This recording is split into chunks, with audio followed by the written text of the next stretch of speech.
Gulf countries 1990 में युद्ध के एक ऐसे आग में झुलस गई थी जिसमें 2 या 4 नहीं बल्कि 39 कंट्रीज ने एक साथ भाग लिया था। यह युद्ध 1990 से लेकर 1991 के दरमियान हुआ था, जिसमें सद्दाम हुसैन की लीडरशिप में इराक ने कुवैत के खिलाफ इन्वेजन किया था। पूरी दुनिया को यह लग रहा था कि क्रूड ऑयल और टेरिटोरियल डिस्प्यूट की वजह से ये युद्ध हुआ था, लेकिन सच्चाई इससे कहीं ज्यादा थी। गल्फ में हुआ ये युद्ध था वर्चस्व का।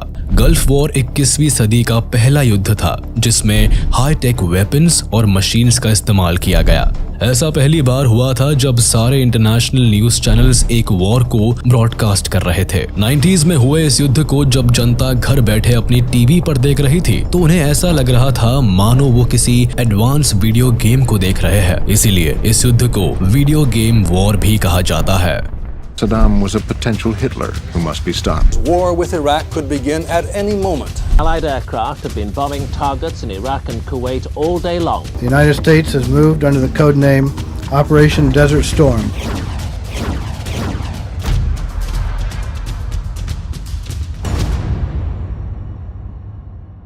हम अगर पास्ट में देखें तो पता चलता है कि एक समय में कुवैत और सऊदी अरेबिया से इराक के काफी अच्छे रिलेशंस थे, लेकिन ऐसा क्या हुआ कि सद्दाम हुसैन ने इन दोनों पर इन्वेजन करने की कोशिश की। 1979 में ईरान में इस्लामिक रेवोल्यूशन हुआ जिसमें मोहम्मद रेजा पहलवी को तख्त से हटाकर रेवोल्यूशनरी क्लेरिक रूहुल्लाह खोमेनी खुद ईरान के लीडर बन गए। ईरान में चल रहे इस इस्लामिक रेवोल्यूशन की वजह से कई पर्शियन गल्फ कंट्रीज ईरान की दुश्मन बन गई। दरअसल इस्लामिक रेवोल्यूशन के बाद ईरान के लीडर रूहुल्लाह खोमेनी बाकी मुस्लिम देशों से भी इस्लामिक रेवोल्यूशन के लिए अपील करने लगे, जिसे कई सारी पर्शियन गल्फ कंट्रीज के लीडर्स ने एक थ्रेट के तौर पर देखा।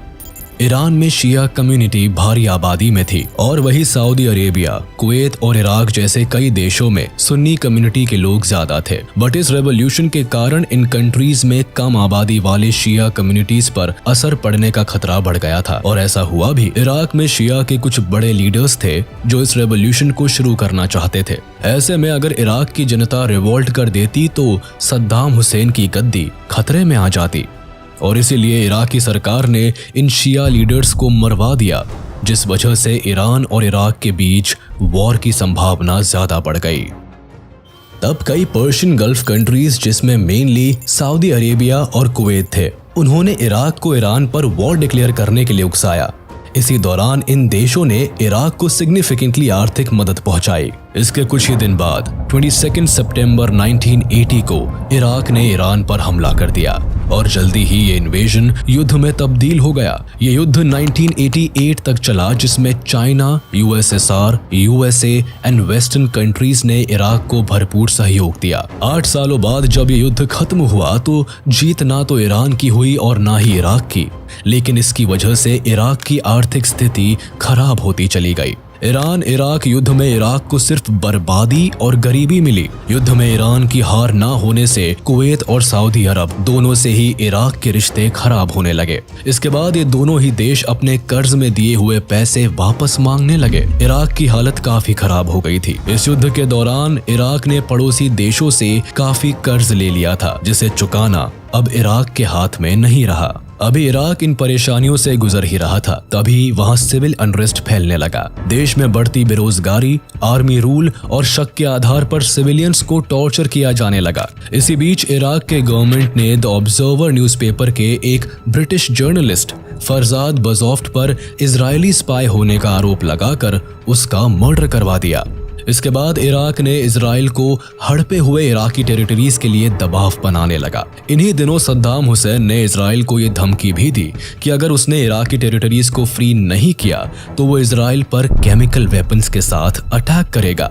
इस बात से यूएसए को काफी धक्का लगा और यूएसए ने भी अपना हाथ इराक के सर से उठा लिया। युद्ध में हुई भारी तबाही के बाद इराक की कमर टूट गई थी। वहां की बढ़ती बेरोजगारी, पैसों की कमी और युद्ध की भयानक तबाही के बाद इराक के खजाने में कुछ भी बाकी नहीं रहा। इस वॉर को फंड करने के लिए इराक ने कई देशों से टोटल $60 बिलियन का डेट लिया था, जिसमें ये $16 बिलियन कुवैत का और $26 बिलियन सऊदी अरेबिया का था। ऐसे में इराक ने सऊदी एंड कुवैत पड़ोसी देशों को लिखकर कर्ज माफी मांगी। लेकिन किसी भी देश ने इस बात पर ध्यान नहीं दिया। लगभग सारे देशों ने ही अपने पैसों के लिए इराक पर प्रेशर बनाना शुरू कर दिया। इसे लौटाने के लिए उस समय इराक के ऑयल मिनिस्टर इसाम अल चलाबी ने ओपेक कंट्री से ऑयल प्रोडक्शन कम करने की रिक्वेस्ट की थी और खुद ऑयल प्रोडक्शन धीमा कर दिया था, जिससे कि इंटरनेशनल मार्केट में क्रूड ऑयल की अच्छी कीमत मिल सके और कुछ ही वक्त में इराक अपने सारे कर्ज चुका सके। लेकिन यहाँ पर कुवैत ने इराक को परेशान करना शुरू किया। कुवैत अपने ऑयल रिजर्वॉयर से ज्यादा क्रूड ऑयल प्रोड्यूस करने लगा, जिससे कि इंटरनेशनल मार्केट में कच्चे तेल की कीमत गिरने लगी। एक तरफ तो इराक ऑलरेडी आर्थिक तंगी झेल रहा था, वहीं दूसरी ओर तेल की गिरती कीमतों ने इराक को और परेशान कर दिया। ऐसे में सद्दाम हुसैन ने आप देखा ना ताब और अपनी इराकी आर्मी को कुवैत पर अटैक करने के लिए मोबिलाइज कर दिया। 2 अगस्त 1990 रात के 2 बजे सद्दाम हुसैन कुवैत पर हमला कर देता है, जहां कुवैत की फोर्सेस इराकी आर्मी को रोक नहीं पाती है और इन्वेजन के 12 घंटे के अंदर इराकी आर्मी कुवैत की पार्लियामेंट को कैप्चर कर लेती है। अचानक से हुए इस हमले को जब तक कुवैत या कोई दूसरी कंट्री समझ पाती, तब तक इराक फोर्सेस ने पूरे देश पर कब्जा कर लिया। इस अटैक के दौरान इराकी आर्मी ने कुवैत के बैंक से करीबन $1 बिलियन भी लूट लिए। इराक इस बात को अच्छे से जानता था कि कुवैत फोर्सेस इस वॉर का सामना बिल्कुल नहीं कर सकती थी।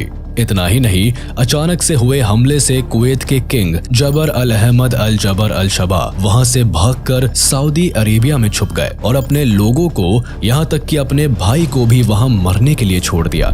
और ऐसा हुआ भी। उनके भाई शेख फहद अल अहमद अल जबर अल शबा को दसमान पैलेस के आगे लटका दिया गया, जिससे कुवैत के सारे नागरिक को ये समझ में आ जाए कि अब कुवैत इराक के कब्जे में था। इसके बाद कई लोग देश छोड़कर भाग गए और जो पीछे रह गए या तो उन्हें जेल में डाल दिया गया या फिर मार दिया गया। अब इराक के गवर्नर की गद्दी पर सद्दाम हुसैन अपने चचेरे भाई अली हसन अल मजीद को बैठा देते हैं। US president George Bush, UK prime minister Margaret Thatcher और कई ऐसे देश थे जो इराक की इस इन्वेजन को पसंद नहीं कर रहे थे। कुछ समय बाद 2 अगस्त 1990 को यूनाइटेड नेशन सिक्योरिटी काउंसिल ने रेजोल्यूशन 660 पास किया, जिसके हिसाब से सद्दाम हुसैन को ये अटैक्स बंद करने थे। पर इराक ने ऐसा नहीं किया क्योंकि कुवैत में दुनिया के 10% से ज्यादा ऑयल रिजर्व्स मौजूद थे, जिसे वो अपने कंट्रोल में रखना चाहता था। इतना ही नहीं, उसका अगला टारगेट बहुत जल्द सऊदी अरेबिया होने वाला था। अगर इराक सऊदी अरेबिया पर हमला करके उसे कैप्चर कर लेता तो सद्दाम हुसैन वर्ल्ड के 1/5 से ज्यादा ऑयल रिजर्व्स का मालिक होता और इस बात को यूएस एंड यूके पहले से ही समझ चुके थे, जिसके लिए एक सीक्रेट ऑपरेशन शुरू हुआ। कुवैत पर अटैक के 4 दिन बाद ही यूएस की एक टीम सऊदी के किंग फहद से मिलती है और उन्हें समझाने की कोशिश करती है कि अगर इराक ने उन पर हमला किया तो अरेबियन आर्मी उसे हरा नहीं पाएगी। वैसे इस इन्वेजन से सऊदी अरेबिया खुद बेहद परेशान था, क्योंकि सद्दाम हुसैन ने कई अरेबियन ऑयल रिजर्व्स को भी अपने कब्जे में कर रखा था। अपने देश को बचाने के लिए किंग फहद यूएस अलायंस को अपने एयर स्पेस यूज करने की परमिशन देते हैं। कुवैत की ऑयल रिजर्व्स पर अमेरिका की नजर बहुत पहले से थी एंड जब UK prime minister Margaret Thatcher ने कोऑपरेशन के लिए रिक्वेस्ट की, तब यूएस अपना बेनिफिट देखते हुए इराक के खिलाफ आ जाता है। इसके बाद सबसे पहले यूएनएससी ने इराक पर रेजोल्यूशन 661 के अंदर इकोनॉमिक सैंक्शंस लगा दिए और रेजोल्यूशन 665 के तहत नेवल ब्लॉकिंग शुरू की। फिर सऊदी अरेबिया को बचाने के लिए यूएन ने एक कोएलिशन फोर्स बनाई, जिसमें इजिप्ट और सीरिया जैसे 39 देशों की आर्मी मौजूद थी। अभी भी सद्दाम हुसैन ने सऊदी अरेबिया पर हमला नहीं किया था, बट अब वर्ल्ड लीडर्स सद्दाम हुसैन के खिलाफ हो चुके थे और कोलिशन आर्मी का आगाज होना तय था। 29 नवंबर 1990 यूएनएससी रेजोल्यूशन 670 को पास करता है, जिसके हिसाब से सद्दाम हुसैन को 6 हफ्ते के अंदर अंदर यानी 15 जनवरी तक इस इन्वेजन को बंद करना होगा। बट इस वार्निंग का सद्दाम हुसैन पर कोई असर नहीं पड़ता है।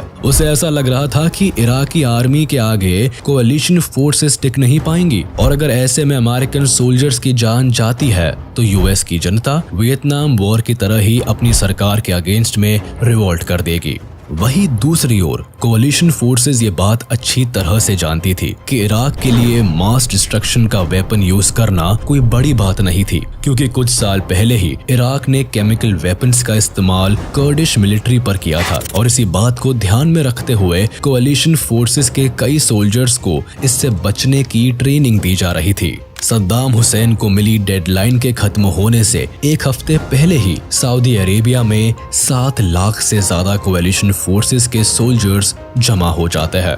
इतना ही नहीं, दुनिया भर से best pilots, jet fighters and aircrafts इस वक्त सऊदी में मौजूद थे और पूरी तरह इराक के किसी भी हमले से लड़ने के लिए तैयार रहते हैं। बट कोalition फोर्सेस के इराक पर अटैक करने से पहले सभी देश इराक को एक मौका देना चाहते थे और इसी कोशिश को आगे बढ़ाते हुए American foreign minister James Baker Iraq foreign minister Tariq Aziz से बात करते हैं। इस 8 घंटे की कॉन्वर्सेशन में अमेरिका इराक को कुवैत से पीछे हटने को कहता है, जिसे इराक मानने से इनकार कर देता है। उसके बाद लड़ाई पर बात आते ही यूएस की वार्निंग इराक को जाती है कि अगर इराक ने वॉर के दौरान कोalition फोर्सेस पर केमिकल वेपन से हमला किया तो अमेरिका उसका जवाब न्यूक्लियर वेपन से देगा। इस आखिरी समझौते का भी नतीजा कुछ नहीं निकलता है और ऑपरेशन डेजर्ट स्टॉर्म शुरू हो जाता है। 15 जनवरी 1991 को यूएनएससी से मिली डेडलाइन एक्सपायर हो जाती है, जिसके 2 दिन बाद 17 जनवरी को कोalition फोर्सेस के एयरक्राफ्ट्स इराक और कुवैत के एरिया में एंटर करते ही बॉम्ब्स गिराना शुरू कर देते हैं। इतने भारी बमबारी का सामना करना इराकी फोर्सेस के लिए बेहद मुश्किल हो जाता है। फिर कोalition फोर्सेस इराक के कैपिटल बगदाद को सबसे पहले निशाना बनाती है और यहाँ लगातार अटैक्स किए जाते हैं। इसके बाद इराक के रेडार्स और कम्युनिकेशन नेटवर्क्स को डिस्ट्रॉय किया जाता है और फिर मिलिट्री स्टेशंस और पावर स्टेशंस को तबाह किए जाते हैं। ऐसा करने के पीछे कोalition फोर्सेस का एम था कि सद्दाम हुसैन की मिलिट्री को पैरालाइज कर दिया जाए, क्योंकि यही एक तरीका था जिससे इराकी आर्मी को हराया जा सकता था। सद्दाम हुसैन को पहले ही इस बात की भनक लग गई थी और इसीलिए उसने स्कड मिसाइल्स को इजराइल पर लॉन्च कर दिया। दरअसल इजराइल और अमेरिका के काफी अच्छे रिश्ते थे और लगभग पूरी गल्फ कंट्रीज से इजराइल की दुश्मनी रही है।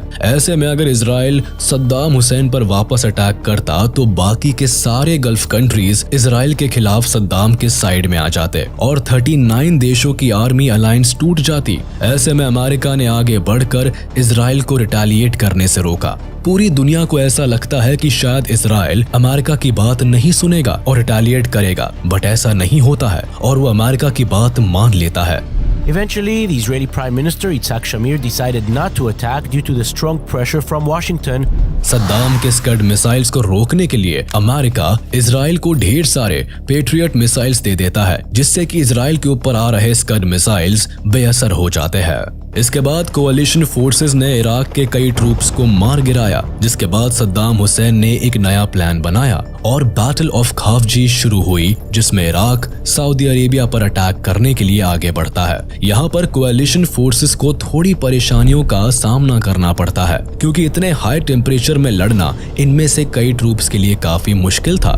पर एयरफोर्स और कोalition फोर्सेस की पॉपुलेशन ज्यादा होने के कारण इराक की आर्मी को हार का सामना करना पड़ा।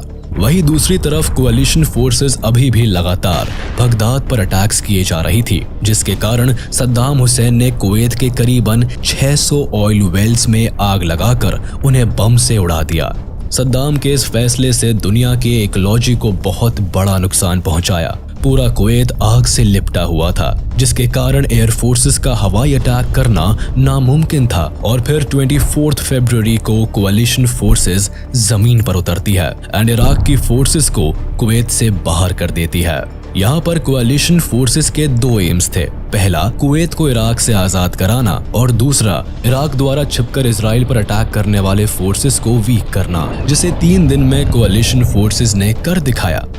27 फरवरी 1991 को सद्दाम हुसैन अपने आर्मी को इराक वापस बुला लेता है और इधर जॉर्ज बुश ये घोषणा करते हैं कि कुवैत अब इराक की चंगुल से आजाद हो चुका है। Kuwait is liberated. Iraq's army is defeated. Our military objectives are met. इस वॉर के बाद इराक की इकोनॉमी बहुत नीचे आ गई और आज भी यहाँ के लोग सद्दाम हुसैन के कई गलत फैसलों के नतीजे भुगत रहे हैं। इस टाइम यूएनएससी अगर चाहती तो सद्दाम हुसैन को अरेस्ट कर सकती थी, पर उन्होंने ऐसा नहीं किया, जिसके कारण सद्दाम इराक पर कुछ और सालों तक राज करता रहा।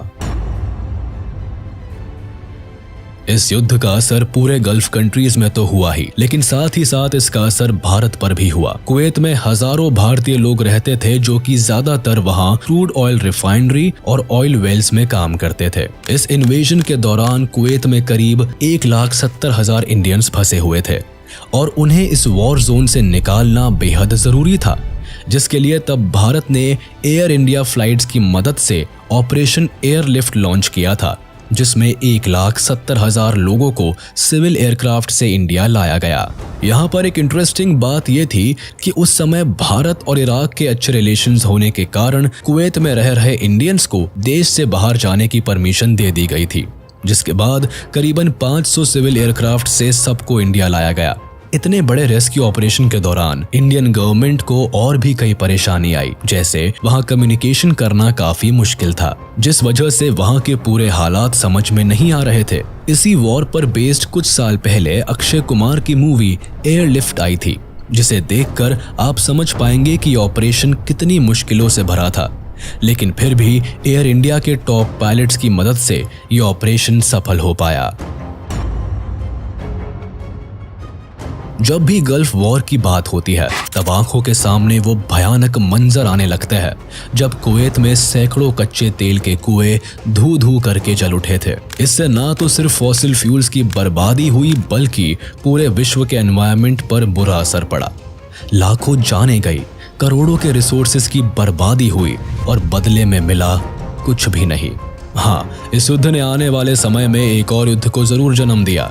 इस युद्ध के खत्म होने के साथ इराक की स्थिति और भी बदतर हो गई। पहले से ही वहां गरीबी और बदहाली थी। गल्फ वॉर के खत्म होते ही इराक टूटने के हालत में पहुंच गया। सद्दाम हुसैन से कई सारे अधिकार छीने गए और वहां पर अवेलेबल सारे मास डिस्ट्रक्शंस के वेपन्स को डिस्ट्रॉय किया गया। इराक ने वॉर में करीबन 25,000 से लेकर 50,000 ट्रूप्स खोए और ऑन रिकॉर्ड अपने 1 लाख से भी ज्यादा नागरिकों को भी खोया।